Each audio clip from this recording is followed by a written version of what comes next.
حي على الصلاة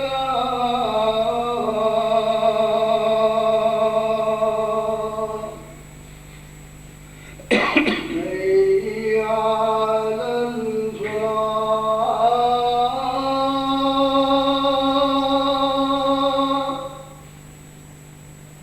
حي على الفلاح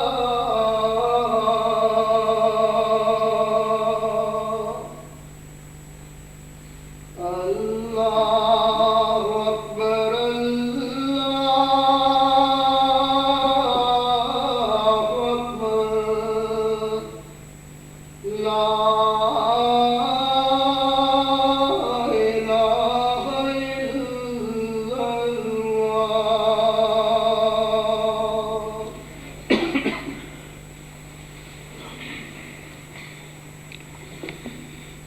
أشهد أن لا إله إلا الله وحده لا شريك له وأشهد أن محمدا عبده ورسوله. أما بعد فأعوذ بالله من الشيطان الرجيم. بسم الله الرحمن الرحيم.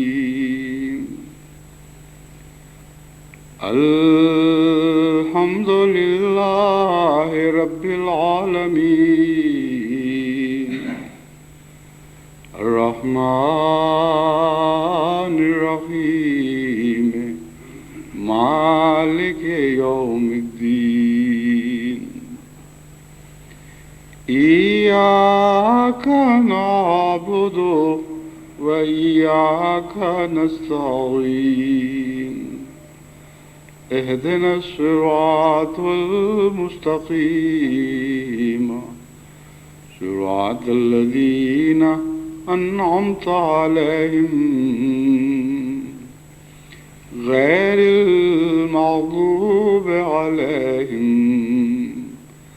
ولا الضالين.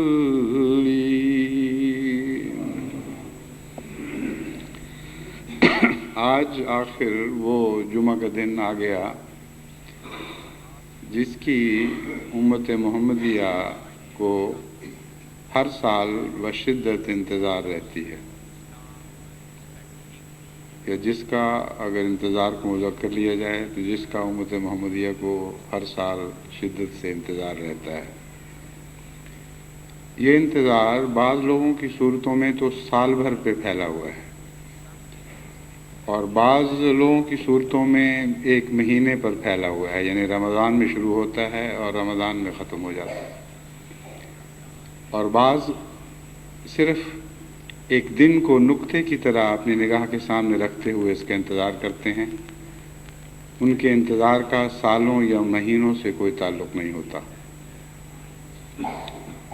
اس جمعے کو جمعۃ الوداع اس لیے کہا جاتا ہے کہ یہ رمضان کا آخری جمعہ ہے، اور اس کے بعد پھر اس سے جدائی ہے. میں نے گزشتہ سال بھی اس مضمون پر روشنی ڈالی تھی کہ ہمارے نزدیک تو در حقیقت یہ جمعۃ الوصال ہے، کیونکہ یہ جمعہ اگر کوئی اہمیت رکھتا ہے تو سوائے اس کے اس کی کوئی اہمیت نہیں کہ یہ وہ مبارک دن ہے جس میں وصل الہی کا سب سے زیادہ امکان ہے. اور وصل کے بعد وداع کا تصور تو بڑا دردناک تصور ہے. یہ تو ساری صورتحال کو، ساری خوشیوں کو المیہ میں تبدیل کر دینے والا تصور ہے. بس اگر جمعۃ الوداع کا یہ معنی ہے کہ الحمدللہ کہ یہ جمعہ آیا اور آ کر چلا گیا، بس اسے رخصت کرو اور جس طرح یہاں رواج ہے ٹاٹا کہہ کے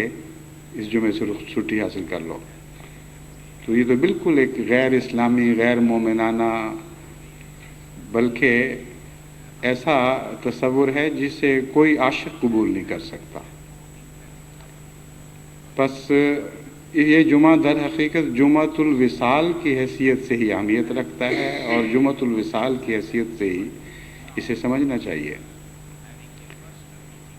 حضرت صلی اللہ علیہ وآلہ وسلم تو در حقیقت رمضان مبارک کے آخری عشرے میں غیر معمولی عبادت کیا کرتے تھے، اور اسی عشرے میں لیلۃ القدر کی تلاش فرمایا کرتے تھے،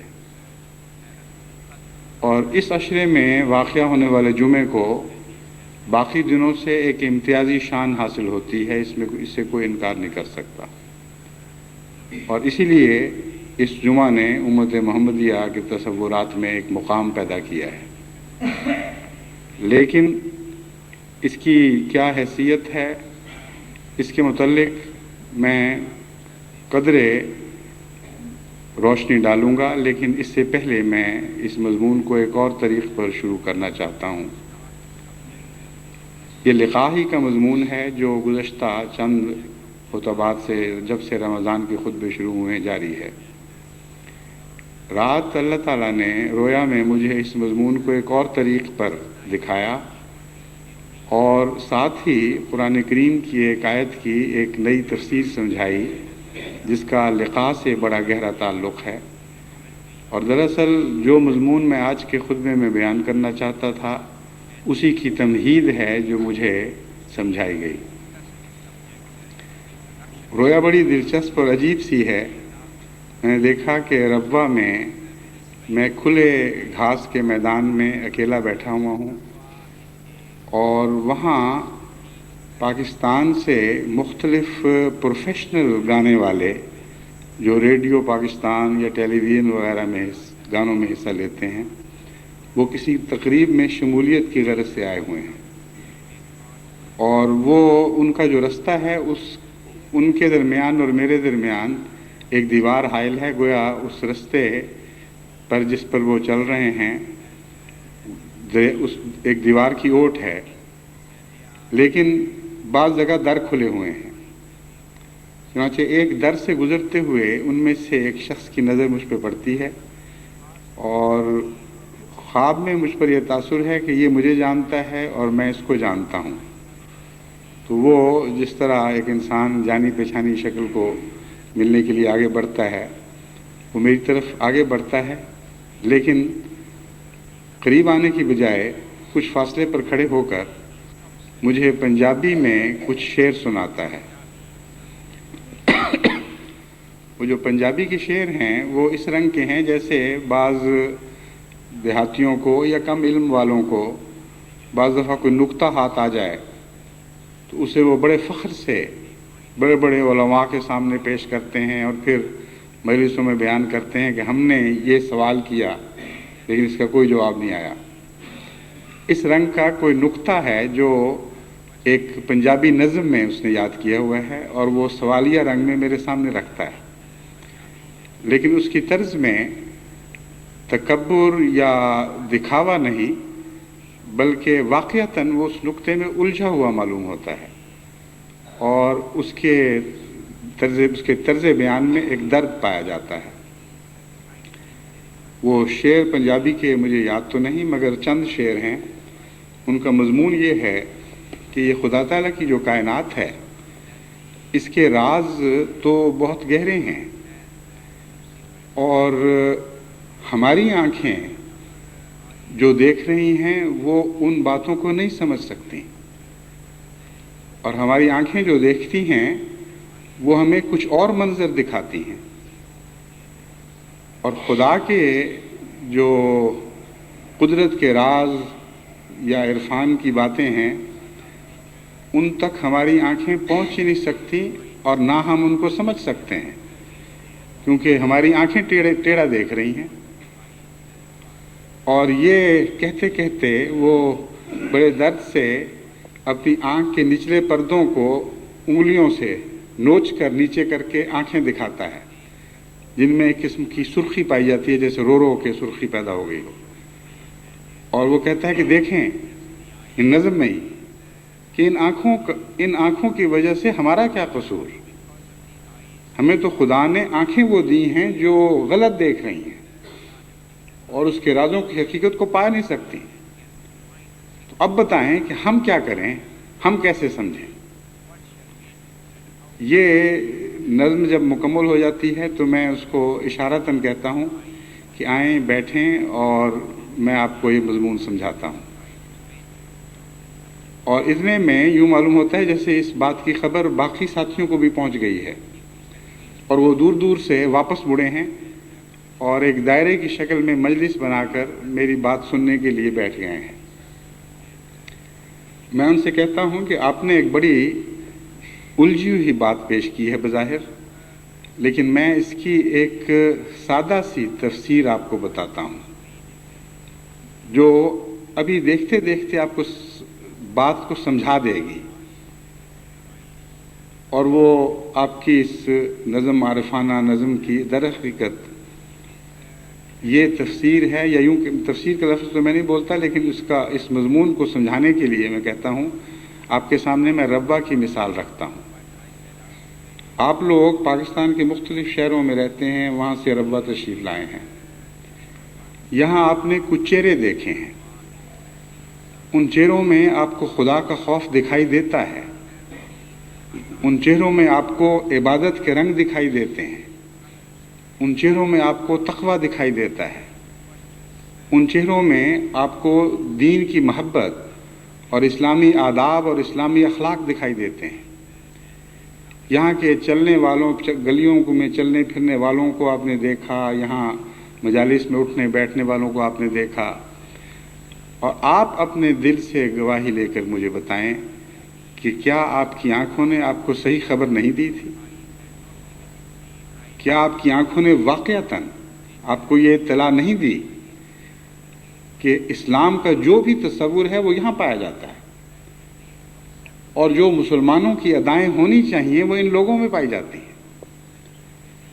پھر آنکھوں نے تو آپ سے کوئی دھوکہ نہیں کیا، اس کے باوجود اگر آپ کے دل کچھ اور پیغام لیں تو خدا کی بنائی ہوئی آنکھوں کا کیا قصور ہے؟ پھر میں ان سے کہتا ہوں کہ اب آپ موازنے کے طور پر چنیوٹ چلے جائیں جو ربوہ کے قریب ہی ہے، اور وہاں بھی جا کر لوگوں کے چہروں کے مشاہدے کریں، وہاں بھی ان کی حرکات و سکنات کو غور سے دیکھیں، وہاں جا کر بھی سوچیں کہ آپ کے نزدیک قرون اولیٰ کے مسلمان کیسے ہونے چاہیے تھے، حضرت اقدس محمد مصطفیٰ صلی اللہ علیہ وآلہ وسلم سے فیض پانے والے مسلمانوں کی کیا ادائیں ہونی چاہیے، اور دیکھیں اور پھر اپنے نفس سے پوچھیں کہ کیا آنکھوں نے آپ سے جھوٹ بولا تھا؟ کیا آنکھوں کا پیغام یہی تھا کہ یہ جو ربوہ کے سب سے شدید مخالفین میں سے ہیں یہ سچے مسلمان دکھائی دے رہے ہیں، یا آپ کی آنکھوں نے آپ کو یہ بتایا تھا کہ ان میں مسلمانی کی کوئی بھی علامتیں نہیں پائی جاتی، ان کا اٹھنا بیٹھنا، ان کا بولنا، ان کا چلنا پھرنا، ان کے مزاج سارے اسلام سے دور پڑے ہوئے ہیں؟ تو اب بتائیں کہ ہمارے خدا نے آپ کے ساتھ انصاف کیا کہ نہیں کیا؟ آپ کو سچی آنکھیں بخشی کہ نہیں بخشی؟ وَلَٰكِن تَعْمَى الْقُلُوبُ الَّتِي فِي الصُّدُورِ والا مضمون ہے، مگر اس آیت کا میں نے حوالہ نہیں دیا۔ قرآن کریم میں اللہ تعالیٰ فرماتا ہے کہ حقیقت میں آنکھیں اندھی نہیں ہوا کرتی، بلکہ وہ دل اندھے ہوتے ہیں جو سینوں میں چھپے ہوئے ہیں۔ یہاں صدور سے مراد تاریکی کے پردوں میں چھپے ہوئے مراد ہیں، بس وہ دل جو خود اندھیروں میں بس رہے ہیں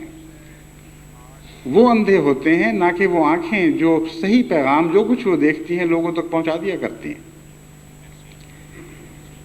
بس اس مضمون پر غور، یہ جو رویا ہے یہ دیکھتے ہی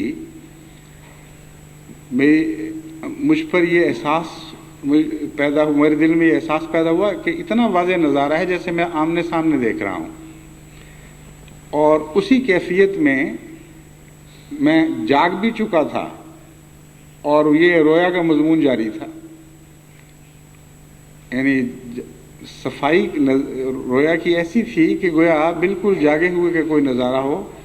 اور چنانچہ نیند میں اور اٹھنے میں فرق نظر نہیں آیا، اور رویا کے جو آخری فقرے ہیں وہ میں نے جاگ کے ادا کیے جبکہ وہ منظر نظر سے غائب ہو چکا تھا۔ اس پر میری توجہ قرآن کریم کی اس آیت کی طرف پھیری گئی جس کا میں نے ان خطبوں کے آغاز میں ذکر کیا تھا کہ ان فی خلق السماوات والارض واختلاف اللیل والنہار لآیات لأولی الالباب الذین یذکرون اللہ قیاما وقعودا وعلی جنوبہم ویتفکرون فی خلق السماوات والارض۔ اس آیت کا عام مفہوم اور درست مفہوم جو تمام امت میں اسی طرح رائج ہے وہ یہ ہے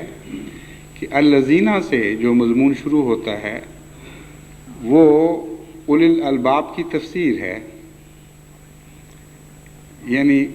صاحب عقل لوگ جن کا ذکر اولی الالباب کے الفاظ میں کیا گیا ہے وہ ہیں الذین یذکرون اللہ قیاما، جو خدا تعالیٰ کو جاگتے ہوئے بھی، کھڑے ہو کر بھی یاد کرتے ہیں، بیٹھے ہوئے بھی یاد کرتے ہیں، کروٹ کے بل بھی یاد کرتے ہیں، وغیرہ وغیرہ۔ لیکن جو مجھے مضمون سکھایا گیا وہ یہ تھا کہ الذین میں آیات اللہ دکھائی جا رہی ہیں۔ ان فی خلق السماوات والارض واختلاف اللیل والنہار لآیات لأولی الالباب۔ وہ آیات کیا ہیں؟ ایک پہلو ان آیات کا یہ ہے کہ وہ الذین، وہ لوگ ہیں، وہ آیات جو دن رات خدا کو یاد کرتے ہیں اور ہر کروٹ پہ خدا کو یاد کرتے ہیں، اور دن کو بھی یاد کرتے ہیں اور رات کو بھی یاد کرتے ہیں۔ بس اس پہلو سے اس آیت کریمہ کا مطلب یہ ہوگا کہ وہ لوگ جو یذکرون اللہ قیاما وقعودا وعلی جنوبہم ویتفکرون فی خلق السماوات والارض، وہ لوگ جو خدا تعالیٰ کو ہمیشہ یاد کرتے ہیں، کھڑے ہوئے بھی اور بیٹھے ہوئے بھی اور لیٹے ہوئے بھی، اور زمین و آسمان اور کائنات پر غور کرتے رہتے ہیں، یہ خدا تعالیٰ کی تخلیق میں آیات ہیں، یعنی یہ لوگ مجسم آیتیں ہیں، اور یہ لوگ دن اور بدلنے کی کیفیات میں بھی آیات کا مقام رکھتے ہیں۔ اس مضمون کی تائید میں پھر میرا ذہن حضرت اقدس محمد مصطفیٰ صلی اللہ علیہ وآلہ وسلم کی ان صفات کی طرف منتقل ہوا جو قرآن کریم میں بیان ہوئی ہیں، اور مجھے سمجھایا گیا کہ ان آیات کا خلاصہ حضرت اقدس محمد مصطفیٰ صلی اللہ علیہ وآلہ وسلم ہے۔ یعنی مومن جو یہ صفات رکھتے ہیں وہ آیات ہیں، لیکن ایسی آیات جن کو دیکھ کر دنیا والے کائنات کی حقیقت کو پا سکتے ہیں، ایسی آیات ہیں جن کو دیکھنے کے بعد جن لوگوں میں عقل ہے وہ سمجھ سکتے ہیں کہ یوں ہی تو یہ لوگ پاگل نہیں ہو گئے، بڑے بڑے صاحب فہم لوگ ہیں، ان کو کیا ہو گیا ہے، کیوں ایک ایسی ذات کے عاشق ہو گئے ہیں جو ہمیں براہ راست نظر نہیں آتی۔ پس وہ ان آیات کو دیکھ کر خدا کی ذات کو پا جاتے ہیں، یعنی مردہ کائنات کو دیکھ کر نہیں بلکہ آیات کے زندہ نشانات کو دیکھ کر، ان لوگوں کو دیکھ کر جو مجسم آیات بنے ہوئے ہیں۔ بس ربا والی رویا میں در حقیقت یہی مضمون تھا کہ تمہیں اور ذرائع سے احمدیت کی سچائی کا علم ہو یا نہ ہو، ان زندہ نشانات کو دیکھو جو احمدیت نے پیدا کیے ہیں، ان کے چہروں کو، ان کی عادات کو، ان کی حرکات و سکنات کو دیکھو، تمہیں معلوم ہوگا کہ یہ خدا والے لوگ ہیں۔ پھر تم دوسروں کی باتیں سن کر اپنی آنکھوں کو کیسے جھٹلاؤ گے؟ بس مجھے حضرت صلی اللہ علیہ وآلہ وسلم کی صفات حسنہ کو اس زاویے سے دیکھنے کی توفیق عطا ہوئی، اور میرا ذہن قرآن کریم کی اس آیت کی طرف منتقل ہوا، قد انزل اللہ علیکم ذکر الرسول۔ کسی اور نبی کے متعلق جہاں تک مجھے یاد ہے ذکرن کا لفظ استعمال نہیں ہوا کہ وہ مجسم یاد الہی تھا، اور آیات کی سب سے پہلی علامت ذکر ہی بیان فرمائی گئی ہے۔ الذین یذکرون اللہ قیاما وقعودا وعلی جنوبہم، اور دن رات خدا کی ذات میں محو اور خدا کی یاد میں اپنے وجود کو کھو دینے والا وجود حضرت اقدس محمد مصطفیٰ صلی اللہ علیہ وآلہ وسلم ہی کا وجود تھا۔ چنانچہ یہ نہیں فرمایا کہ یہ یاد کرنے والا وجود ہے، فرمایا ذکرن، یہ مجسم یاد ہے اللہ کی، اس کے وجود کو یاد سے الگ نہیں دکھایا جا سکتا۔ کلیتاً خدا کی یاد اس کے وجود کے ذرے ذرے میں سرایت کر چکی ہے۔ پس تمام آیات جو کائنات میں پائی جاتی ہیں ان کا خلاصہ حضرت اقدس محمد مصطفیٰ صلی اللہ علیہ وآلہ وسلم ہے، اور آیت کا مطلب بھی یہ ہوتا ہے جسے دیکھ کر انسان دوسرے کے نشانات کو، جو پچھلی باتیں ہیں ان کو پا جائے۔ گویا ان معنوں میں آیت علامت کا حکم رکھتی ہے۔ پس جتنی بھی آیات ہیں ان کو دیکھ کر صاحب آیات یعنی خدا تعالیٰ یاد آنا یا خدا تعالیٰ کا یاد آ جانا، یہ کسی چیز کے آیت ہونے کی دلیل بنتا ہے۔ بس سب سے زیادہ حضرت اقدس محمد مصطفیٰ صلی اللہ علیہ وآلہ وسلم کو دیکھ کر خدا یاد آ سکتا ہے، اس سے بڑھ کر کسی اور وجود کو دیکھ کر خدا ظاہر نہیں ہو سکتا۔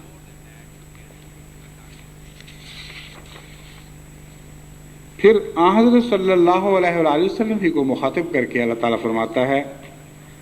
وَاذْكُرْ رَبَّكَ فِي نَفْسِكَ تَضَرُّعًا وَخِيفَةً وَدُونَ الْجَهْرِ مِنَ الْقَوْلِ بِالْغُدُوِّ وَالْآصَالِ وَلَا تَكُن مِنَ الْغَافِلِينَ، کہ اپنے رب کو یاد کر،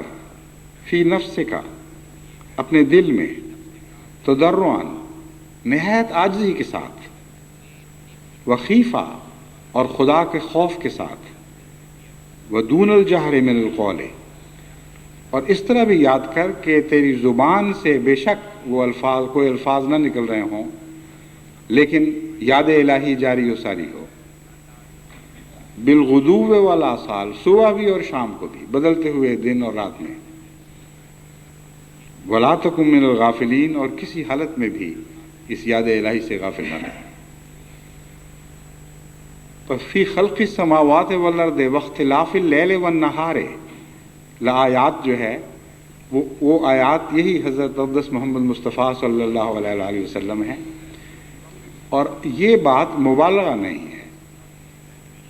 کیونکہ امر واقعہ یہ ہے کہ کائنات کی نشانیوں کو جو جان نہیں رکھتی،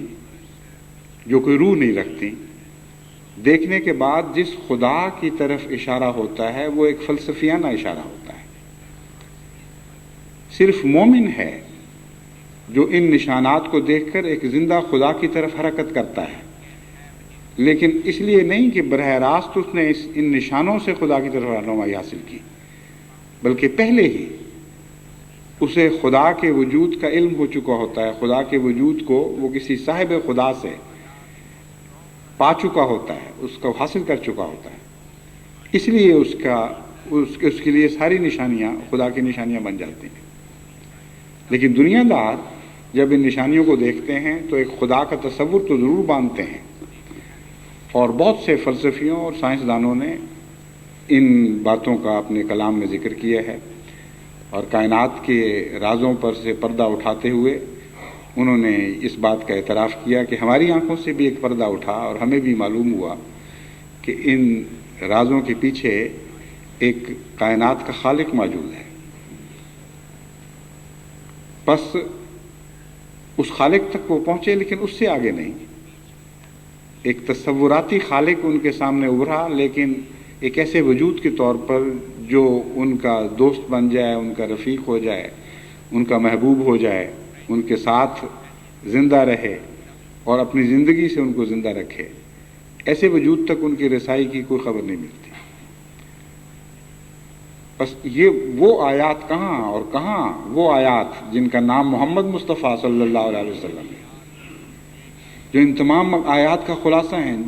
جنہوں نے لاکھوں کروڑوں بندوں کو اپنا وجود دکھا کر خدا کا وجود دکھا دیا اور خدا نما ہو گئے۔ پس مجسم ذکر الہی بن کر اور دن اور رات خدا کو یاد کر کے ہر وہ شخص جو حضرت محمد مصطفیٰ صلی اللہ علیہ وآلہ وسلم کی پیروی کرتا ہے وہ بھی اپنے اپنے رنگ میں خدا نما وجود بن سکتا ہے، اور یہی احمدیت کا مقصد ہے۔ جب تک احمدی اس پیغام کو سمجھ کر اس پر عمل کرتے رہیں گے، اور جب تک امام جماعت احمدیہ فخر سے آنے والوں کو یہ کہہ سکے گا کہ آؤ اور احمدیوں کا ہماری بستیوں میں مطالعہ کرو اور دیکھو کہ کیا دوسری بستیوں میں بسنے والوں سے ان میں کوئی تمہیں فرق دکھائی نہیں دیتا، اس وقت تک یقیناً احمدیت زندہ رہے گی، اور احمدی ان آیات میں شامل رہیں گے جن کا اس آیت کریمہ میں ذکر موجود ہے جو میں نے آپ کے سامنے تلاوت کی، اور آن حضرت صلی اللہ علیہ وآلہ وسلم کی غلامی سے ان کو بھی حیات میں داخل ہونے کا شرف نصیب ہوگا۔ اگر یہ فرق مٹ گئے، اگر احمدیوں کو دیکھ کر خدا یاد نہ آئے بلکہ غیر اللہ یاد آنے لگیں، تو پھر ایسا احمدی نہ آیات اللہ میں شمار ہو سکتا ہے، نہ آن حضرت صلی اللہ علیہ وآلہ وسلم کی غلاموں میں شامل ہونے کا حق رکھتا ہے۔ اس مضمون کے تعلق میں بات کو آگے بڑھاتے ہوئے میں آپ کو پھر دوبارہ پچھلے خطبات کی طرف لے کے جاتا ہوں۔ میں نے آپ سے یہ گزارش کی تھی کہ خدا کو پانے کے لیے کامل عجز اختیار کرنا ضروری ہے، اور خدا کے عاجز بندوں سے تعلق بڑھانا ضروری ہے۔ خدا کے غریب اور بے سہارا اور کمزور بندوں کے لیے دل میں گہری ہمدردی کا پیدا ہونا ضروری ہے، یہاں تک کہ آپ ان کے ساتھ ہو جائیں، ان میں سے اپنے آپ کو شمار کرنے لگیں، ان کے دکھ بانٹنے لگیں، اپنے سکھ ان کے ساتھ بانٹنے لگیں۔ یہ لقاء کی شرط ہے، منزل نہیں ہے، آخری منزل نہیں ہے، منازل میں سے ایک منزل ہے۔ یہ وہ منزل ہے جو آپ کو عبد کے ایک معنی سمجھاتی ہے۔ عبد یعنی بندہ جب خدا کی طرف منسوب ہو تو اسے عبداللہ کہا جاتا ہے، اور اللہ کا بندہ بننے سے پہلے خدا کے عام بندوں میں شامل ہونا اور عام معنوں میں عبد بننا ضروری ہے، ورنہ عبداللہ بننے کا انسان اہل نہیں بن سکتا۔ بس پہلے آپ عبد کے عام معنوں میں عبد بنے، اور عبد کا عام معنی ہے ایسا غلام جس کا کچھ بھی نہ ہو۔ بس جب اس تصور کے ساتھ آپ عاجزی اختیار کریں گے کہ آپ کا کچھ بھی نہیں، سب مالک کا ہے، اور آپ تو ایک جواب دیں ہیں، اس سے بڑھ کر آپ کی کوئی حیثیت نہیں، آپ کے سارے تکبر منہدم ہو جائیں گے، آپ ایک بچھی ہوئی راہ بن جائیں گے، اور کوئی بھی اونچ نیچ اور کجی آپ کی ذات میں باقی نہیں رہے گی۔ حقیقتاً آپ کو اپنے عجز کا عرفان نصیب ہو جائے گا، پھر آپ عبادت کے لائق بنیں گے، پھر عبادت کی ساری مسافت آپ کے سامنے کھلی پڑی ہوگی۔ پھر جتنا زیادہ آپ خدا کی عبادت میں یعنی بندگی میں آگے بڑھیں گے، اتنا ہی زیادہ آپ عبد کہلانے کے مستحق ہوں گے۔ بس آن حضرت صلی اللہ علیہ وآلہ وسلم نے غریبی اور عجز کی راہ سے اپنے خدا کو پانے کی راہ اختیار فرمائی، اور جب آگے بڑھے تو پھر عبادت میں اتنی ترقی کی کہ عبادت کے نتیجے میں پھر آپ کو وہ لقاء نصیب ہوئی جس لقاء کے حصول کے لیے میں آپ کو مسلسل نصیحت کر رہا ہوں۔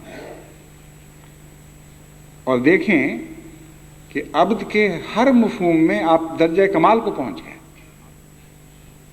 عبد کے عام مفہوم میں یعنی عاجزی اور حد سے زیادہ تذلل اختیار کرنا، اور اپنے نفس کی طرف کوئی بھی بڑائی منسوب نہ کرنا، اس میں حضرت رسول اکرم صلی اللہ علیہ وآلہ وسلم سے بڑھ کر کوئی عاجز بندہ کبھی دنیا میں پیدا نہیں ہوا۔ اور پھر اپنے وجود کو کلیتاً خدا کے سپرد کر دینا اور اس کی عبادت میں منہمک ہو جانا اور اس کی عبادت میں اپنے آپ کو کھو دینا، اس پہلو سے بھی دنیا میں کبھی کوئی انسان آپ سے بڑھ کر عبادت گزار پیدا نہیں ہوا۔ بس اس لحاظ سے عبد کامل تھے تو آپ تھے، عام بندے کے معنوں میں بھی، انسانی معنوں میں بھی آپ انسانیت کے درجہ کمال کو عجز میں درجہ کمال حاصل کر کے پہنچے اور عبد ہونے کا حق ادا کر دیا، اور خدا کی عبادت میں بھی عاجزانہ عبادت کے ذریعے آپ درجہ کمال کو پہنچے اور خدا کے عابد بندہ ہونے کا حق ادا کر دیا۔ یہی وجہ ہے کہ قرآن کریم میں اگرچہ مختلف انبیاء کو مختلف القابات ملے ہیں، مگر خدا تعالیٰ کی طرف سے حضرت محمد مصطفیٰ صلی اللہ علیہ وآلہ وسلم کے سوا کسی کو عبداللہ نہیں کہا گیا، اور یہ سب سے بڑا لقب ہے جو کسی بندے کو خدا تعالیٰ عطا کرتا ہے یا کر سکتا ہے، ان معنوں میں کہ عقلی لحاظ سے اس سے بڑا لقب موجود نہیں ہے۔ حضرت عیسیٰ علیہ الصلوۃ والسلام خود یہ تو کہتے ہیں کہ انی عبداللہ ہے، میں اللہ کا بندہ ہوں، اور ہر نبی ہی نہیں، ہر بندہ یہی دعویٰ کرتا ہے میں خدا کا بندہ ہوں، جسے ذرا بھی عرفان حاصل ہو وہ یہ کہتا ہے کہ میں خدا کا بندہ ہوں۔ پھر ایک جگہ حضرت عیسیٰ علیہ الصلوۃ والسلام یہ بھی عرض کرتے ہیں، یعنی ان کے متعلق خدا تعالیٰ یہ فرماتا ہے کہ ان کو قطعاً اس بات میں ذرہ بھی باک نہیں تھی کہ وہ خدا کا بندہ کہلائیں، لیکن خدا نے خود کسی کو عبداللہ کا لقب دیا ہو، اس کی اور کوئی مثال دکھائی نہیں دیتی۔ مجھے ایک زمانے میں شوق تھا موازنہ مذاہب کا، مختلف مذاہب کا مطالعہ کیا، ہو سکتا ہے میرے علم میں نہ آیا ہو، مگر میرے علم میں جہاں تک میں نے دیکھا کسی اور نبی کی کتاب میں اس کے لیے یہ لقب نہیں نظر آیا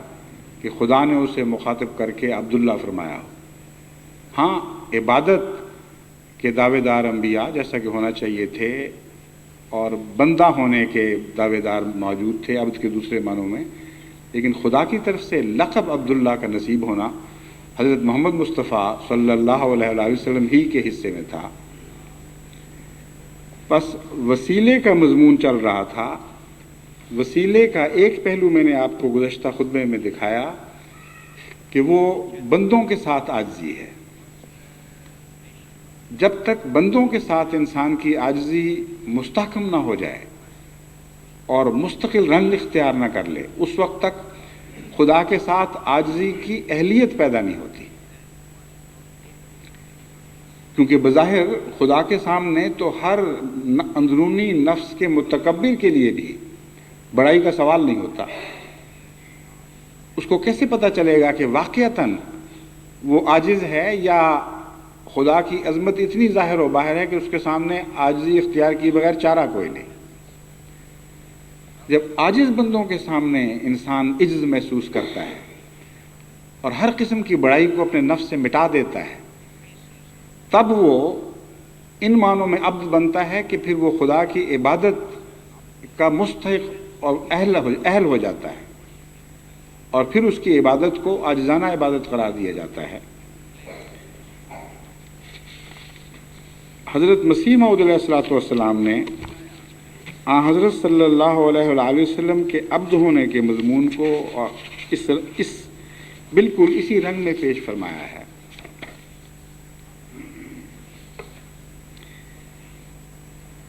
ایک جگہ فرماتے ہیں عبودیت سے مراد وہ حالت انقیاد اور موافقت تامہ اور رضا اور وفا اور استقامت ہے جو خدا تعالیٰ کے خاص تصرف سے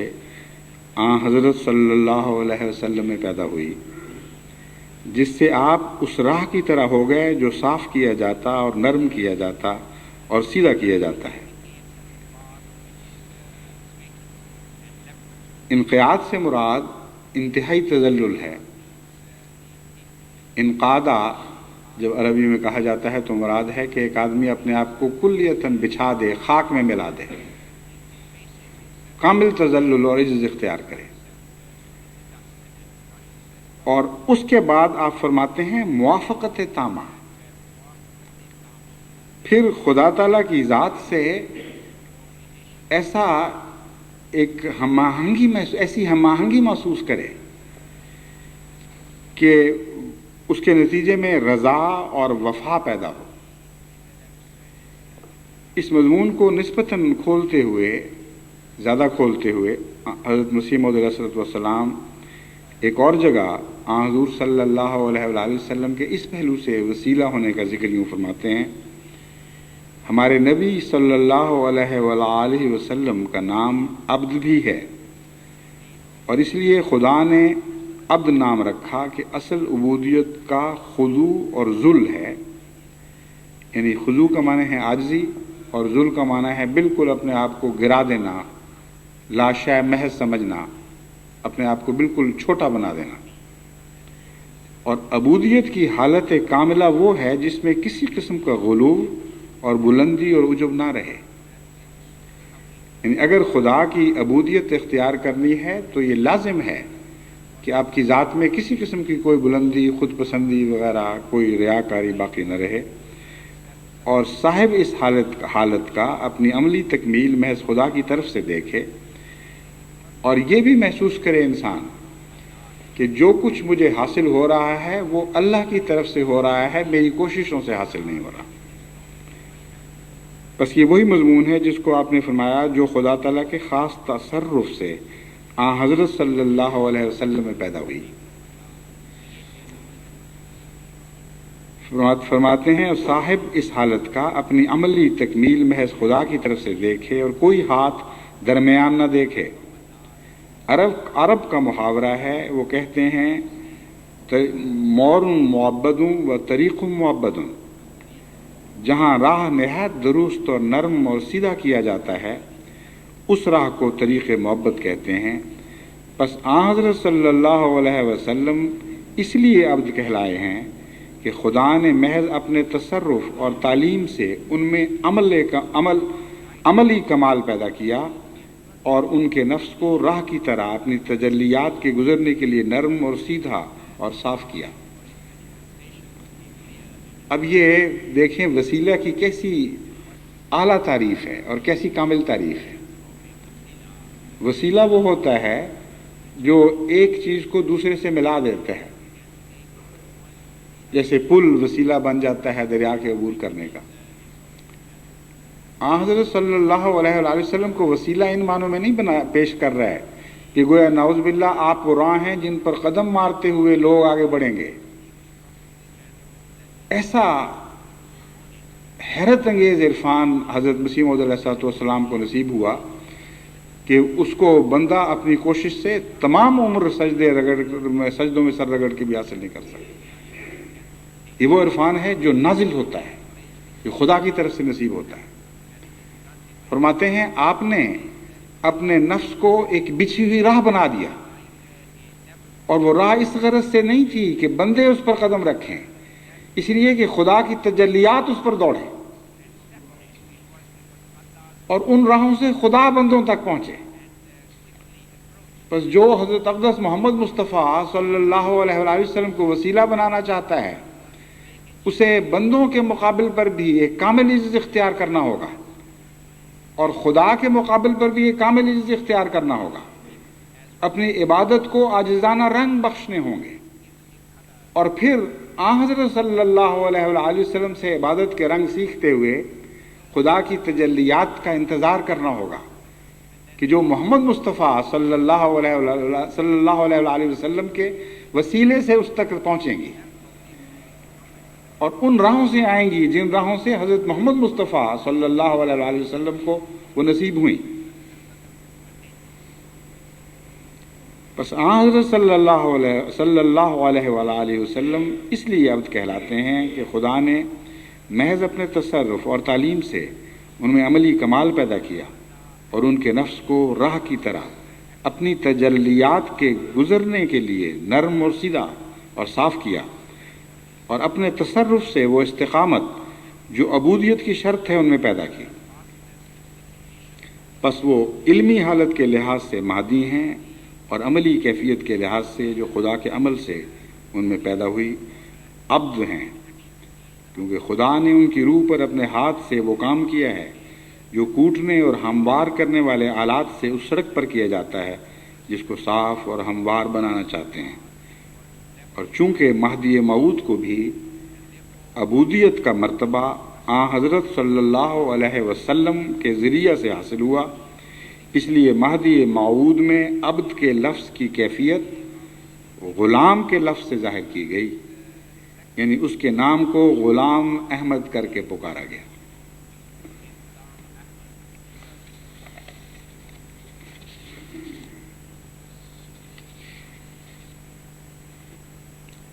جہاں تک عبودیت کا تعلق ہے، آپ نے بار بار حضرت مسیح موعود علیہ الصلوۃ والسلام کے اقتباسات میں پڑھا ہوگا، اور جیسا کہ میں نے پڑھ کے سنائے ہیں بعض اقتباسات، ان میں سنا بھی ہے کہ ہمیشہ آپ نے اس کے ساتھ استقامت کا ذکر فرمایا ہے۔ وہ عبادت جو عارضی ہو اور آنے جانے والا رنگ رکھتی ہو، جیسے جمعۃ الوداع کا ایک تصور پایا جاتا ہے، سال کے بعد آئے گا اور آتے ہی 14 طبق روشن کر کے ہمیشہ کی غفلتوں کی تلافی کرتے ہوئے یہ جمعہ اپنے استحقاق کے لحاظ سے رخصت ہو جائے گا، یعنی پھر اس جمعے کے حق ادا کرنے کے لیے ہمیں کسی محنت کی ضرورت نہیں۔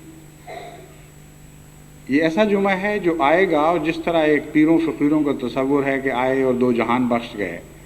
اس طرح یہ جمعہ 2 جہان بخش کے چلا جائے گا۔ یہ تصور بالکل جاہلانہ اور غیر اسلامی ہے، اور قرآن کریم سے اس کی کوئی سند نہیں ملتی۔ قرآن کریم سے یہ سند ملتی ہے کہ اس جمعے میں یا اس برکت والی رات میں، جو اس جمعے کو بھی ہو سکتی، اس جمعے کی رات کو بھی ہو سکتی ہے، اور آخری عشرے میں کوئی اور رات بھی ہو سکتی ہے، ایسی گھڑی ضرور انسان کو نصیب ہو سکتی ہے جو اس کے دین اور دنیا سنوار دے، مگر ان معنوں میں نہیں کہ فقیر نے کچھ دے دیا اور کہا جاؤ اب چھٹی کرو، جو چاہو کرتے پھرو، بلکہ ان معنوں میں کہ جو کچھ سدھارے اس کو پھر قائم رکھے، ایک تبدیل شدہ وجود پیدا کرے، اور وہ تبدیلیاں ایسی ہوں کہ پھر دوبارہ مائل بانحطاط نہ ہو سکے۔ وہ رفتیں جو وہ جمعہ یا وہ لمحے بخش جائیں جو لیلۃ القدر کے بعد لمحے بخشتے ہیں، وہ ایسی پاک تبدیلیاں ہیں کہ جو آ کر ٹھہر جانے والی ہیں، مستقل وجود پر نقش ہو جانے والی ہیں۔ وہ وصل کی تبدیلیاں ہیں، وداع کی تبدیلیاں نہیں۔ پس دنیا کے اکثر لوگوں کے لیے یہ جمعہ وداع کہہ کر رخصت ہو جاتا ہوگا، مگر وہ جن کے لیے یہ وصل کا پیغام لاتا ہے، وہ پھر ان سے کبھی جدا نہیں ہوتا۔ یہ وہ استقامت کا مفہوم ہے جس کو حضرت مسیح موعود علیہ الصلوۃ والسلام ہمیشہ عبادت اور وصل الہی کے مضمون کے ساتھ بیان فرماتے ہیں۔ قرآن کریم بھی اس مضمون کا ذکر کرتے ہوئے فرماتا ہے، رب السماوات والارض وما بینہما فاعبدہ۔ قرآن کریم بھی مجھے نہیں کہنا چاہیے تھا، یہ کہنا چاہیے قرآن کریم فرماتا ہے جس سے حضرت مسیح موعود علیہ الصلوۃ والسلام نے یہ مضمون سیکھا ہے، اور قرآن کریم ہی میں آپ کے کلام کی بنیاد ہے۔ تو قرآن کریم فرماتا ہے رب السماوات والارض وما بینہما فاعبدہ واستبر لعبادتہ۔ وہ زمین و آسمان کا رب ہے جو تمہارا رب ہے، وما بینہما، اور جو کچھ ان کے درمیان ہے اس کا بھی رب ہے، فاعبدہ، اس کی عبادت کر، واستبر لعبادتہ، اور اس کی عبادت پر صبر اختیار کر۔ حل تعلم لہ سمیہ، کیا تو اس جیسی کسی اور ذات کو جانتا ہے؟ کیا کبھی تو نے سنا ہے کہ خدا جیسی بھی کوئی اور ذات دنیا میں، کوئی کائنات میں موجود ہے؟ بس جب اس جیسا ہے کوئی نہیں تو اس کا در چھوڑ کر جائے گا کہاں؟ جو تعلق اس سے باندھے اس کو پکڑ کر بیٹھ رہے اور کبھی پھر اس سے علیحدہ نہ ہو۔ بس یہ جمعہ جو آخری رمضان کا جمعہ ہے، یقیناً برکتوں والا دن ہے، اور تمام سال کے دنوں میں ایک غیر معمولی عظمت اور شان اور امتیاز رکھتا ہے، لیکن انہی کے لیے جو اس جمعے میں جو برکتیں حاصل کرتے ہیں ان کو پھر پکڑ کر بیٹھ جاتے ہیں اور صبر اختیار کرتے ہیں۔ صبر کا مضمون استقلال کو بھی ظاہر کرتا ہے، اور ایک اور پہلو کی طرف بھی اشارہ کرتا ہے جسے سمجھانا ضروری ہے۔ بعض ہمارے احمدی دوست جو عبادات کے طرف متوجہ ہیں اور ان کو جلدی پھل نہیں لگتا، وہ بعض دفعہ بہت بے چین ہو جاتے ہیں. بعض تو یہاں تک پھر غلو کرتے ہیں، کہتے ہیں ہم نے تو اتنی دیر عبادتیں کی ہیں ہمیں مزہ ہی نہیں آتا، عبادتوں کو پھل نہیں لگ رہے، دعائیں قبول نہیں ہو رہی.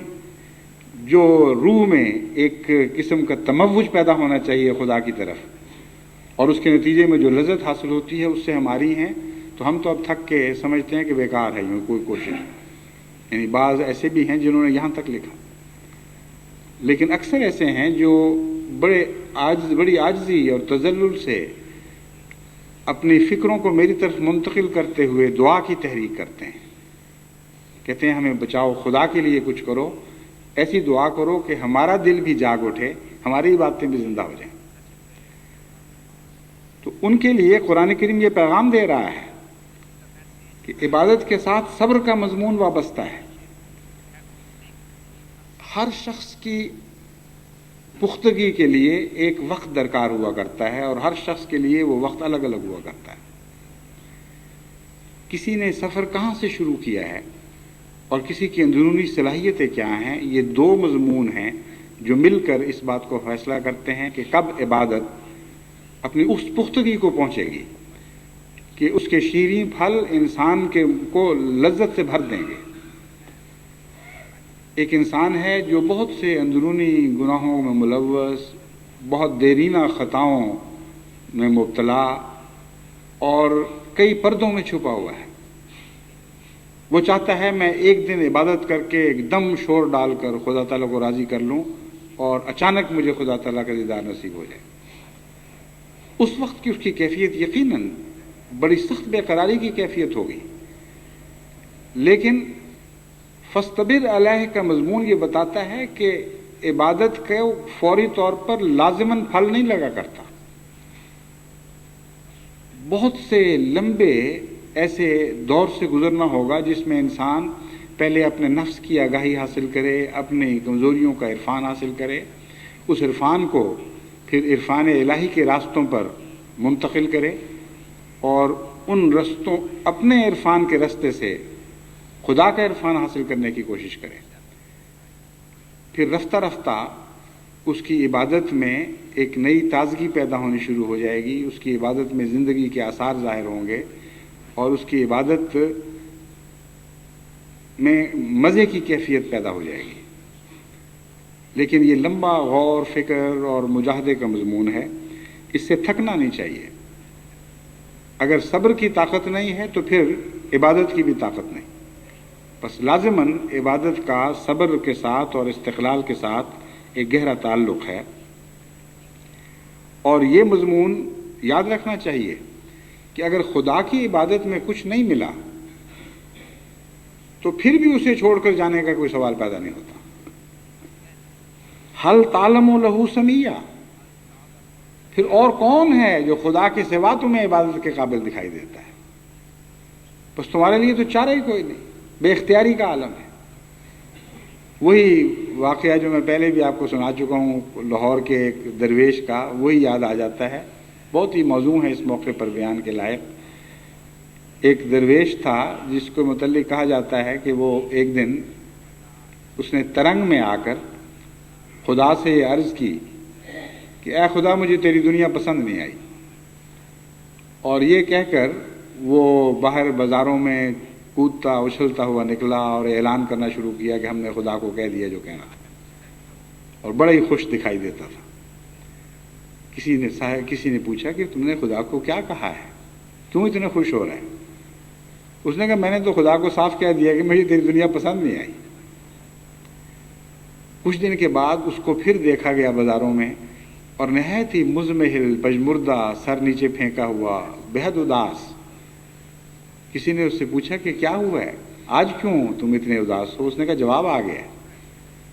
کہ کیا جواب آیا ہے؟ جواب یہ آیا کہ پھر جس کی پسند آتی ہے اس میں چلے جاؤ، چھوڑ دو میری دنیا اگر پسند ہے. اور ہے ہی کوئی نہیں. حل تعلم لہو سمیہ میں یہ پیغام ہے کہ اے عبادت سے تھک جانے والو، اے جلدی ہمت ہار دینے والو، اگر تم سمجھتے ہو کہ تمہاری عبادت کو پھل نہیں لگ رہا ہے اس لیے تم اس عبادت کو چھوڑ دو، تو پھر چھوڑ کے جاؤ گے کہاں؟ خدا کے سوا بھی کوئی ذات سنی ہے جو اس جیسی ہو؟ اگر یہ رحمان و رحیم، یہ رحیم و کریم خدا تمہارے دل کے لیے جیتا نہیں جا سکتا، تو پھر دنیا میں اور کوئی ذات تمہارے لیے جیتی نہیں جا سکے گی۔ بس جو زور لگانا ہے اسی در پر لگاؤ، جو سجدے بھرنے ہیں اسی آستانے پر بھرو، اور اپنی پیشانی کو یہیں رگڑو، اس کے سوا اور کوئی جگہ نہیں ہے۔ یہ مضمون قرآن کریم نے بڑی شان کے ساتھ کھول کر ہمارے سامنے رکھا ہے۔ پھر اس جمعے کا کہاں سے تصور پیدا ہوا جو آیا اور سب کچھ بخش کر چلا گیا، اور پھر انسان عبادتوں سے غافل ہو کر یہ سمجھ لے کہ اب وداع ہو گیا ہے، اب میں جو چاہوں کرتا پھروں۔ صبر اور استقامت کے سوا کبھی بھی عبادت آپ کو کچھ عطا نہیں کر سکتی۔ پھر اللہ تعالیٰ ان لوگوں کا ذکر کرتا ہے جو جن کی عبادتیں ان کے ذاتی منافع سے وابستہ ہوتی ہیں اور خدا تعالیٰ کی محبت کے ساتھ تعلق نہیں رکھتی۔ ایسے بھی بہت سے لوگ ہیں جو اس بیماری میں مبتلا ہوتے ہیں، چنانچہ وہ جب ان کی دعائیں اس رنگ میں قبول نہ ہوں جس طرح وہ چاہتے ہیں تو وہ اس عبادت سے عبادت سے الگ ہو جاتے ہیں، اس سے غافل ہو جاتے ہیں، یا بعض دفعہ بدظن ہو کر خدا تعالیٰ ہی کو چھوڑ بیٹھتے ہیں۔ قرآن کریم ان کا ذکر کرتے ہوئے فرماتا ہے وَمِنَ النَّاسِ مَن يَعْبُدُ اللَّهَ عَلَى حَرْفٍ، ایسے لوگ بھی تمہیں بنی نوع انسان میں دکھائی دیں گے جو خدا کی عبادت کناروں پر بیٹھ کے کرتے ہیں، یعنی وہ سفر اللہ میں اختیار نہیں کرتے، بلکہ اس طرح جیسے کنارے پر بیٹھ کر گھر سے باہر کوئی فقیر مانگ رہا ہو۔ خدا تعالیٰ تو کہتا ہے آؤ اور میری ذات میں سفر کرو، میں تمہارے ساتھ ہوں اور پھر مجھ سے مانگو، لیکن وہ اپنے آپ کو خدا کے سپرد نہیں کرنا چاہتے۔ ان کو اس تصور میں کوئی مزہ نہیں ملتا، کوئی لذت دکھائی نہیں دیتی کہ وہ خدا ہی کے ہو جائیں، بس وہ چاہتے ہیں کہ کنارے پر بیٹھ کر جو ہاتھ بڑھا کر جو مانگنا ہے مانگ لیں۔ فَإِنْ أَصَابَهُ خَيْرٌ اطْمَأَنَّ بِهِ، پھر خدا کی طرف سے کوئی خیر ان کو عطا ہو جائے، کوئی بھیک مل جائے تو بڑے مطمئن ہو جاتے ہیں، اور جس طرح فقیر دعائیں دیتا چلا جاتا ہے کہتے ہیں جی خدا سے ہم نے پا لیا، جی جو ہم نے پانا تھا پا لیا۔ لیکن وَإِنْ أَصَابَتْهُ فِتْنَةٌ انقلب عَلَى وَجْهِهِ، اگر خدا ان کو آزمائش میں مبتلا کر دے، ان کی طلب پوری نہ فرمائے، تو وہ اپنے منہ کے بل یا منہ کا رخ اختیار کر کے جدھر منہ اٹھے، جس کا محاورہ اس قسم کا ہے کہ جس کا ترجمہ یوں ہونا چاہیے انقلب علی وجہہ، کہ پھر جدھر منہ اٹھے بگٹٹ دوڑ پڑتے ہیں کہ کچھ نہیں ملا جی، کچھ نہیں ملا۔ یہ ویسا ہی قصہ ہے، ملتا جلتا اس سے ایک لطیفہ ہے کہ ایک شخص نے کسی کے سامنے ہاتھ پھیلائے تو اس نے کہا کہ خدا کے سامنے ہاتھ پھیلاؤ، تو اس نے واقعتاً ایک جانماز خریدی اور بچھا کر ایک جگہ قبلہ رخ ہو کر عبادت شروع کی اور خدا سے مانگنے لگا۔ اس کی بدقسمتی اتفاق سے اس کو زلزلہ آ گیا اور وہ پیچھے کی طرف گرا۔ فوراً جانماز لپیٹی اور کہا کہ اے خدا، اگر تو میری طلب نہیں پوری کرتا تو دھکے تو نہ دے۔ یہ کون سا انصاف ہے؟ بس یہ ظالم لوگ واقعتاً یہ کہتے ہوئے دنیا میں منادی کرنے نکل جاتے ہیں کہ خدا کی عبادت سے کچھ نہیں ملا، دھکے ہی ملے ہیں، ہم نے تو عمر ضائع کر دی، خام خواہ مسجدوں کے پھیرے لگائے، بزرگوں کو دعاؤں کے لیے لکھا، کچھ بھی نہیں ملتا وہاں سے، بیکار ہے، فضول ہے، اپنا جو کچھ ہے وہ بھی ضائع کرنے والی بات ہے۔ اللہ تعالیٰ فرماتا ہے خسرت دنیا والآخرہ، یہ وہ بد نصیب لوگ ہیں جن کی نہ دنیا رہتی ہے نہ آخرت رہتی ہے۔ بس ایسی عبادت نہ کرو جس کے نتیجے میں نقد سودے کے مطالبے ہر وقت جاری رہیں، اور یہ کہو کہ اے خدا دے مجھے میرے مطالبے پورے کر، ورنہ پھر میں تیری عبادت نہیں کرتا۔ خدا کو کیا پرواہ ہے آپ کی عبادت کی؟ اگر سارے انسان بھی اس کی عبادت چھوڑ دیں تو اللہ تعالیٰ فرماتا ہے مجھے کچھ بھی فرق نہیں پڑتا، کیونکہ عبادت بنی نوع انسان کے فائدے کے لیے ہے، خدا کے فائدے کے لیے نہیں ہے۔ تو اللہ تعالیٰ فرماتا ہے کہ ان کی تو دنیا بھی ضائع ہو جاتی ہے، ان کی آخرت بھی ضائع ہو جاتی ہے، کچھ بھی نہیں رہتا۔ ذالک هو الخسران المبین، خسران المبین، یہ ہے وہ کھلا کھلا گھاٹا جس سے ہم تمہیں متنبع کرتے ہیں۔ پس رمضان مبارک میں آج کا دن بھی ایک غیر معمولی اہمیت رکھتا ہے۔ سارا رمضان ہی وصل کے مضمون سے گہرا تعلق رکھتا ہے، کیونکہ میں نے پہلے بھی آپ کو بتایا تھا کہ ہر عبادت کی کوئی جزا بیان فرمائی گئی ہے، اور روزوں کی جزا خدا نے خود اپنے آپ کو ظاہر فرمایا ہے روزے کی جزا میں ہوں، کیونکہ روزے میں ساری عبادتیں اکٹھی ہو جاتی ہیں، اور عبد کا مضمون اپنے کامل وجود کے ساتھ، اپنی کامل شان کے ساتھ انسان میں ظاہر ہوتا ہے، کیونکہ روزہ آپ کو کثر نفسی سکھاتا ہے، غریبوں کی ہمدردی سکھاتا ہے، ان کی بھوک اور ان کی پیاس کا احساس دلاتا ہے، ان کی بیچارگی سے آپ کو باخبر کرتا ہے۔ روزے کے نتیجے میں آپ عام عبادتوں سے بڑھ کر عبادت کرتے ہیں، اور اپنے جائز حقوق بھی خدا تعالیٰ کی خاطر چھوڑ دیتے ہیں جو عام روزمرہ کی زندگی میں آپ کے لیے جائز ہیں۔ بس تمام عبادتوں کا خلاصہ روزے میں ہے، بس اسی لیے اس کی جزا خدا تعالیٰ نے خود اپنی ذات کو بیان فرمایا کہ روزے کی جزا میں خود ہوں۔ اور پھر آخری عشرے میں تو عبادت ایک خاص معراج تک پہنچتی ہے۔ چنانچہ حضرت عائشہ صدیقہ رضی اللہ تعالی عنہا روایت فرماتی ہیں کہ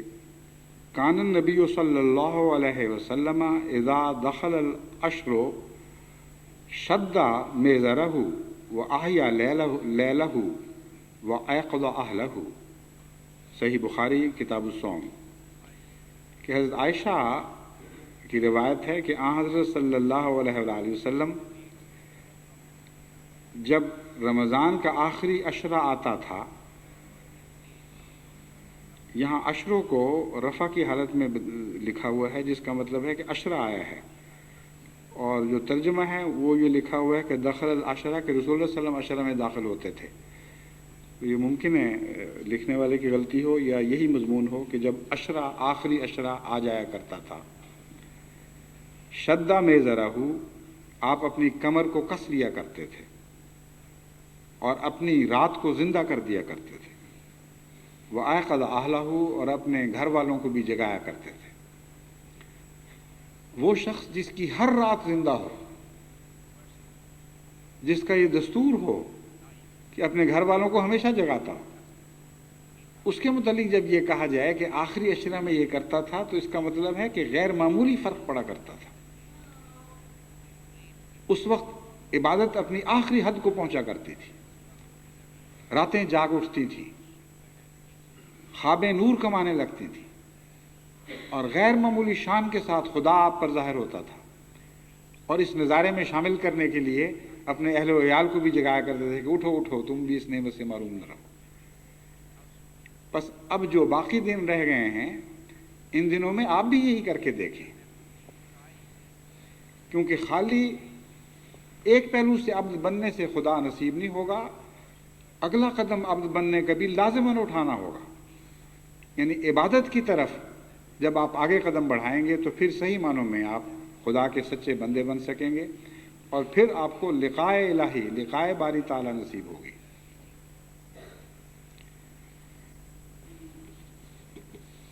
پھر حضرت قتادہ کی روایت ہے کہ حضرت صلی اللہ علیہ وآلہ وسلم نے فرمایا کہ میں نے تمہاری امت پر 5 نمازیں فرض کی ہیں، کہ یعنی حدیث قدسی ہے، فرمایا کہ اللہ تعالیٰ فرماتا ہے، یہ لفظ چھوٹ گیا تھا۔ حضرت صلی اللہ علیہ وسلم نے فرمایا کہ اللہ تعالیٰ فرماتا ہے کہ میں نے تمہاری امت پر 5 نمازیں فرض کی ہیں، اور اپنے حضور یہ عہد باندھا ہے کہ جو کوئی بھی انہیں ان کے وقت پر ادا کرتے ہوئے اور ان پر مداومت اختیار کرتے ہوئے، یہ نہیں کہ کبھی پڑھ لی کبھی نہ پڑھی، مستقل ہو جائے، ہمیشہ پڑھنے لگے۔ میرے پاس آئے گا یعنی حاضر ہوگا قیامت کے دن اس حالت میں کہ وہ نمازوں کے رستے آیا ہو۔ فرمایا میں نے یہ عہد باندھا ہے کہ میں اسے جنت میں داخل کروں گا، اور جو ان کی حفاظت نہیں کرے گا اس کے لیے میرے پاس کوئی وعدہ نہیں۔ یہ تو نہیں فرمایا کہ میں لازماً اسے جہنم میں ڈالوں گا، لیکن فرمایا ہے کہ میں عہد کے معاملے میں اس سے آزاد ہوں۔ پھر وہ میرے حضور کوئی وعدہ نہیں پیش کر سکتا کہ اے خدا تو نے وعدہ کیا تھا کہ مجھے جنت میں ڈالے گا، بس میں تو اس راہ سے حاضر ہوں اور مجھے جنت عطا کر۔ تو کتنی اہمیت ہے 5 وقتہ نمازوں کو، اور افسوس ہے کہ ابھی تک 100% جماعت کے متعلق میں یقین اور اطمینان سے نہیں کہہ سکتا کہ سارے 5 وقتہ نماز پر قائم ہو چکے ہیں اور اس کی حفاظت کرتے ہیں، کیونکہ آن حضرت صلی اللہ علیہ وآلہ وسلم نے اس حدیث قدسی میں 2 باتیں بیان فرمائی ہیں۔ ایک نماز کا قائم کرنا، اسے اپنی تمام لوازم اور شرائط کے ساتھ کھڑا کرنا، اور دوسرا ہے پھر اس کی حفاظت کرنا، ضائع نہ ہونے دینا۔ کبھی نیند کے غلبے ہوتے ہیں، کبھی دوسرے کام ہوتے ہیں، کبھی دنیا کے پھندوں میں انسان پھنسا ہوا ہوتا ہے۔ جو حفاظت کرنے والا ہے وہ جس طرح شیرنی اپنے بچوں کی حفاظت کرتی ہے، وہ نماز کو کسی پہلو سے بھی آنچ نہیں آنے دیتا، ہر خطرے سے اس کو بچاتا ہے۔ بس اگر جماعت احمدیہ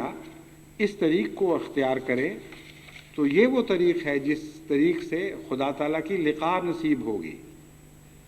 ورنہ تصوراتی عشق سے کچھ بھی نہیں ملے گا۔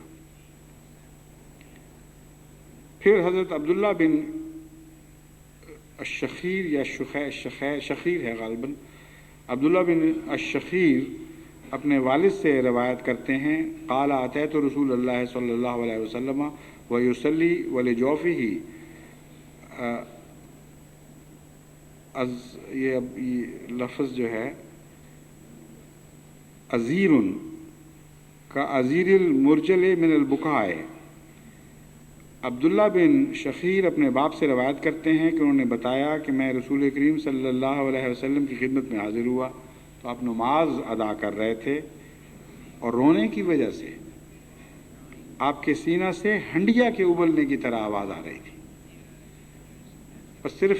نماز کا سوال نہیں ہے، نماز کس طرح پڑھی جاتی ہے، کس کیفیت کے ساتھ پڑھی جاتی ہے، یہ بھی سمجھنا ضروری ہے۔ بس پہلے تو نمازوں کے لیے وہ ہنڈیا تو بنائیں جس ہنڈیا سے ابلنے کی آواز آئے گی۔ اگر نماز کا بدن ہی قائم نہ ہو، اگر 5 وقتہ نمازوں کی حفاظت نہ ہو، تو وہ کون سی ہنڈیا ہے جس سے وہ ابلنے کی آواز آئے گی؟ بس آپ کا سینہ تب اس ہنڈیا کی طرح بنے گا جب ہنڈیا موجود ہوگی اور وہ نمازوں کی ہنڈیا ہے۔ اگر نہیں ہے تو اس کو حاصل کریں، اس کے بغیر تو روحانیت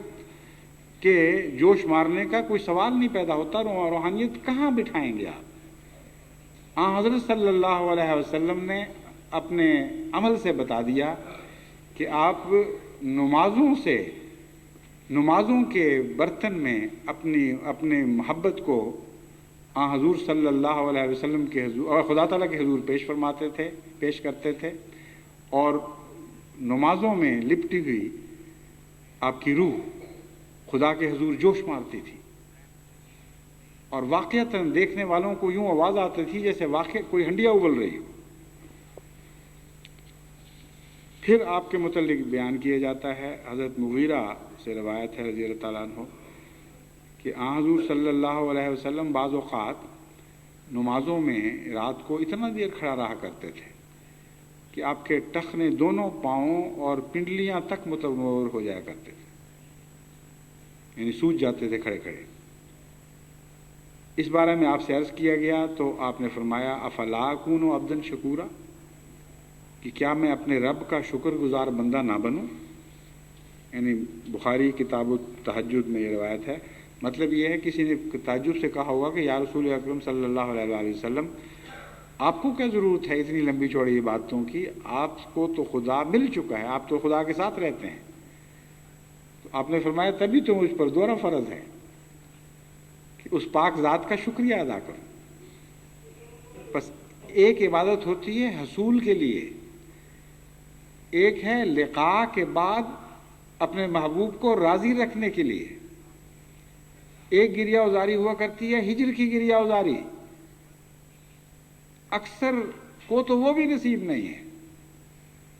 لیکن ہجر کے بعد جب محبوب مل جاتا ہے تو اس کے حضور جو انسان بیٹھ کر روتا ہے، اس سے پیار کی باتیں کرتا ہے، اسے اپنا رکھنے کے لیے اس کی منتیں کرتا ہے، یہ وہ گریہ ازاری تھی جو آن حضرت صلی اللہ علیہ وآلہ وسلم کو نصیب ہوئی تھی. بس عبد شکور بننے کا یہ مطلب ہے کہ تم ہجر کے واقف لوگ ہو، تمہیں کیا پتا کہ لقاء کے رونے کیا ہوا کرتے ہیں. جب خدا نصیب ہو جائے تو کتنے پیار کے ساتھ اس کو اپنا بنائے رکھنا پڑتا ہے، اور بار بار عرض کرنی پڑتی ہے کہ تیرا احسان ہے کہ تو مجھے نصیب ہو گیا، ورنہ میں کہاں اس لائق تھا.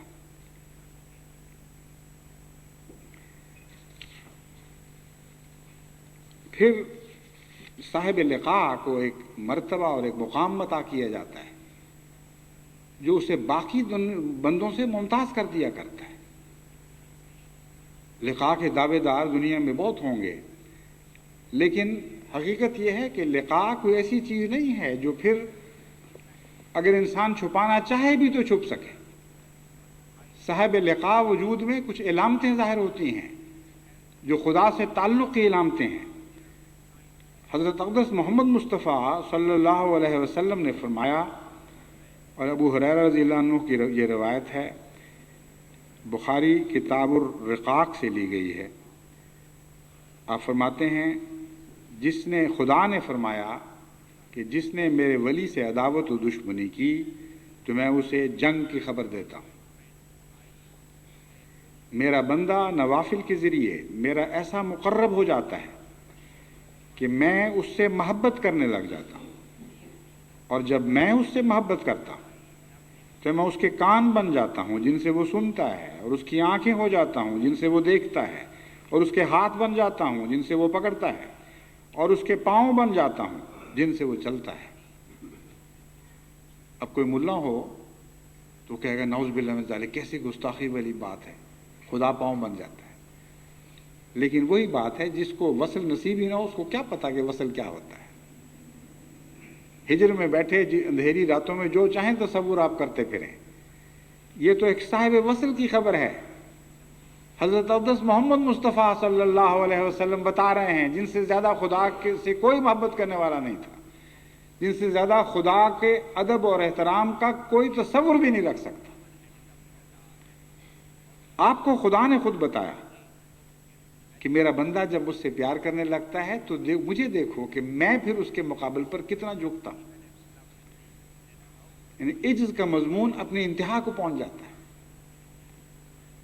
بندہ جب عاجزی میں کمال اختیار کرتا ہے تو پھر محبوب آقا، اپنے آسمانی آقا کی عاجزی بھی تو دیکھو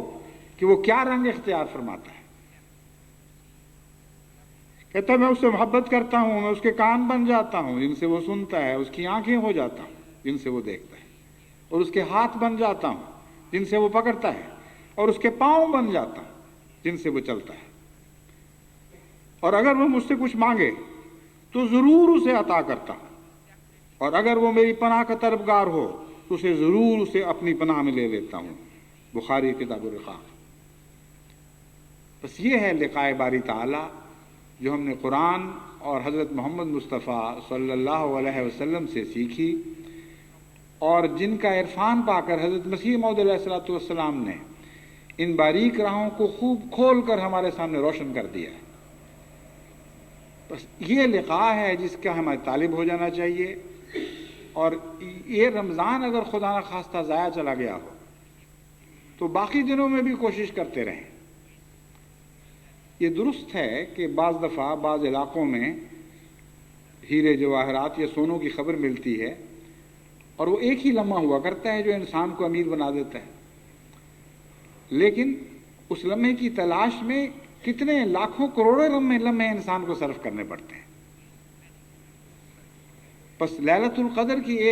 ایک لمحے میں آپ کا پا جانا یہ مطلب نہیں رکھتا کہ آپ صرف اسی لمحے کو لیلۃ القدر کے حضور حاضر ہونے کی کوشش کریں۔ دیکھیں جو سونے کی تلاش کرتے ہیں وہ اپنی زندگیاں گنوا دیتے ہیں،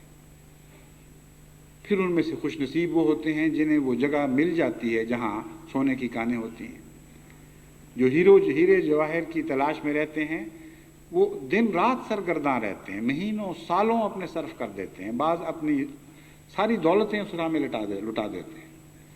پھر بعض کو خوش نصیبی سے وہ ہیرا میسر بھی آ جاتا ہے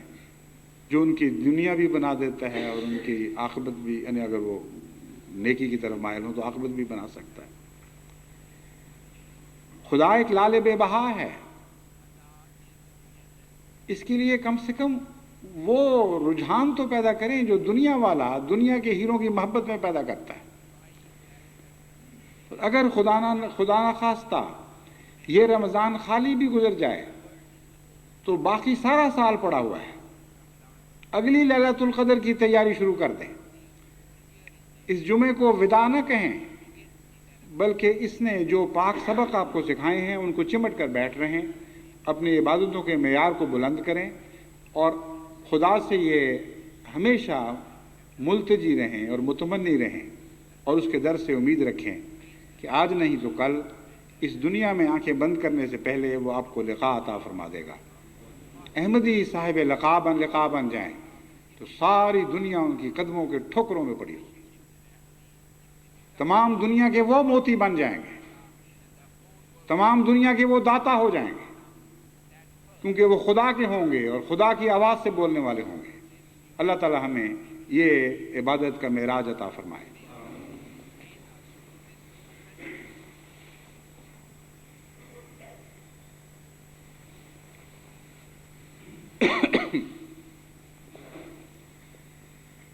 الحمد لله نحمده ونستعينه ونستغفره ونؤمن به ونتوكل عليه ونعوذ بالله من شرور أنفسنا ومن سيئات أعمالنا من يهده الله فلا مضل له ومن يضلله فلا هادي له ونشهد أن لا إله إلا الله وحده لا شريك له ونشهد أن محمدا عبده ورسوله عباد الله رحمكم الله إن الله يأمر بالعدل والإحسان وإيتاء ذي القربى وينهى عن الفحشاء والمنكر والبغي يعظكم لعلكم تذكرون اذكروا الله يذكركم وادعوه يستجب لكم ولذكر الله أكبر